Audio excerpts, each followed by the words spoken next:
My dad works in B2B marketing. He came by my school for career day and said he was a big ROAS man. Then he told everyone how much he loved calculating his return on ad spend.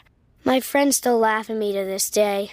Not everyone gets B2B, but with LinkedIn, you'll be able to reach people who do. Get a $100 credit on your next ad campaign. Go to linkedin.com/results to claim your credit. That's linkedin.com/results. Terms and conditions apply. LinkedIn, the place to be, to be. Feel your max with Brooks Running and the all-new Ghost Max 2. They're the shoes you deserve, designed to streamline your stride and help protect your body. Treat yourself to feel-good landings on an ultra-high stack of super comfy nitrogen-infused cushion that takes the edge off every step, every day. The Brooks Ghost Max 2.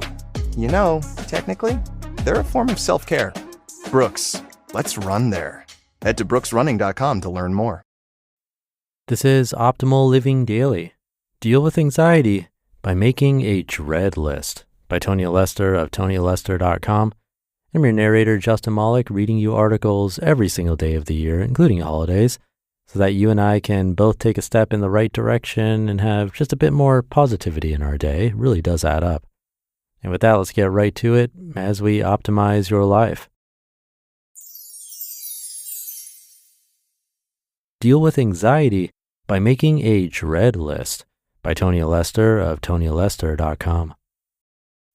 The fall after I finished college, I moved to New York City to study acting. A year in, life was a blur of acting classes, auditions, and working as an administrative assistant for a scientist. One day, I received a call from my former university informing me that I still had an incomplete on my transcript, and that if I didn't complete the coursework and get a grade turned in, I might have to retake the course. I assured them I'd look into this, set down the phone, and panic set in. My degree was listed on my resume. Everyone in my life, including my parents who had paid for my education, believed I was a college graduate. How could I have let this happen? It affirmed every negative thing I believed about myself. I'm spacey, I'm irresponsible, I'm incompetent. The truth was, while I was pretty spacey, I had turned in all the coursework. I had taken it incomplete because of a family emergency right at the end of the semester, but had turned in the final project 2 weeks later.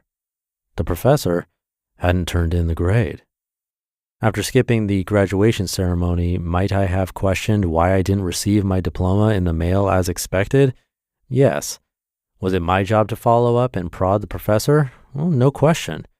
But I was so paralyzed by my dread around dealing with this, so focused on what it said about my character, that I just shut down and proceeded to do nothing to solve this problem for a year. 18 months. Have you had the experience of avoiding a problem all day only to stare at the ceiling at night, ruminating and worrying? Have you resolved to take meaningful action on some intractable issue only to lose your nerve when the time comes, letting another day pass without making the appointment, finishing the task, or having the hard conversation? The truth is, operating this way costs you a lot. Unfinished business creates open loops of anxiety that slowly drain you of energy and contentment and hurt your ability to focus and be present. It also takes a physical toll, either because you're constantly stewing in a low-grade stress response, or because of lack of sleep, or because you use food or alcohol to numb out and quiet your mind. Long-term avoidance is paradoxically really hard work. There is a better way. Number 1, make a dread list of everything in your life you're avoiding. And take your time with this. Really try to get everything out on the page. There might be one big, bold problem and a few smaller ones, or a whole list of things that make you squirm and cringe. It doesn't matter. You might have leave marriage and make IKEA returns on the same list. Just getting everything out on the page will help you start to feel in control. Pick the thing you're going to work on first, either because solving it will have the most impact or because you can act on it right away. Number 2, tell someone supportive what's up. This helps in multiple ways. I often say in therapy, we're shining light in dark places. So often when you finally share your secret, you are met with so much compassion, validation, or even loving bewilderment, that the volume of the problem is turned down by 50% just by virtue of saying it out loud. In my case, I finally told my friend Helen, and because a personal narrative of intractable spaciness, irresponsibility, and incompetence didn't distract her, she instantly saw this as a clerical problem, not as evidence of a fundamentally disordered mind. She was legitimately confused about all my hand-wringing around this. Seeing the problem and myself through her eyes helped a lot. And number 3, ask yourself, how can I make this easier? Almost every day a client says something to me along the lines of, but I should be able to handle this myself, or no one else would struggle so much with this. What is wrong with me? To this I call bullshit. At the end of your life, you won't have points detracted based on how many times you had to ask for help. The last line of your obituary is not going to read, sadly, he needed assistance with practically all of this. Can't write your resume? Hire someone to do it for you, or trade resume editing services with a friend. Know you need to do something about your drinking? Talk to a therapist and or look into 12-step or reduction groups in your area. Need to stand up to an unreasonable request from your boss? Well, call your sister and role play various scenarios until you feel prepared. Never got a driver's license and now you're moving to rural Iowa at age 55? Call the local driver's ed and make an appointment for a lesson.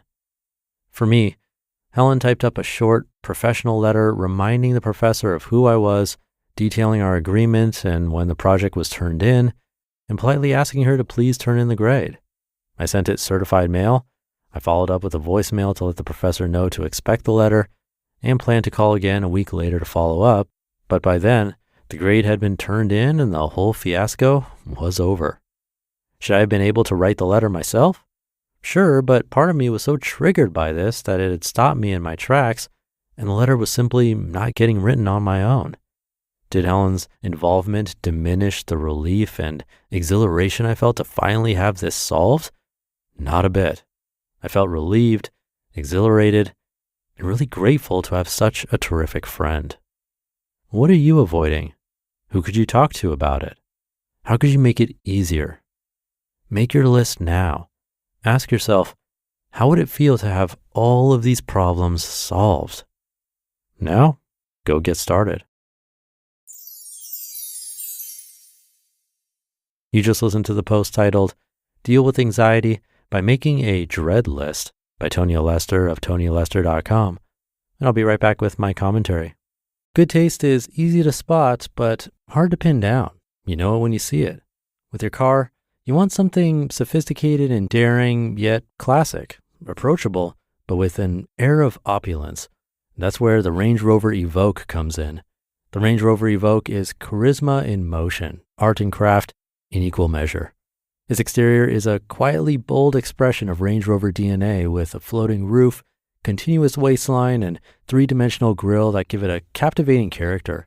Inside you'll find a calm, minimalist cabin anchored by a tactile gear shifter where clean lines, sumptuous materials, and advanced technology come together.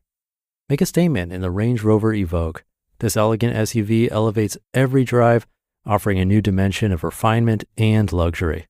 Whether you prefer a modern aesthetic or a warmer, authentic appearance, the Evoque's interior can be tailored to your taste. Ready to experience sophisticated design and premium materials in motion? Explore the Range Rover Evoque at LandRoverUSA.com. Making everyone happy on vacation isn't easy, but you know what is? Going to Aruba. All you have to do is walk out your door to find pristine pools, relaxing white sand beaches, and an island teeming with outdoor activities that'll put a smile on any face. You won't just feel great, you'll all feel great, filled with a calmer, more peaceful vibe that radiates Aruba's warmth. And the best part is, it never fades. That's the Aruba effect. Plan your family trip at Aruba.com. Thank you to Tonya. That situation she was in where the university called and said there was an incomplete is like my nightmare. Literally, I have recurring dreams where I'm back in school and somehow didn't do any of the coursework for the whole semester or quarter, and now it's the last week and I'm so far behind. probably have that dream every few months. But the example's a great one, I think. It really shows how something relatively small can turn into such a huge problem when ignored. I really liked a quote in there. She said, "So often when you finally share your secret, you're met with so much compassion, validation, or even loving bewilderment that the volume of the problem is turned down by 50% just by virtue of saying it out loud." I've definitely had that experience where something was completely blown out of proportion in my mind, but when I finally said something, it was reduced so much. And the longer that takes, the more of a toll it takes because of that constant bewilderment, anxiety, and so on. So a great one to think about as we go about our day and our weekend. It's already Friday. So with that, have a great rest of your day and start to your weekend, and I'll see you tomorrow as usual, where your optimal life awaits.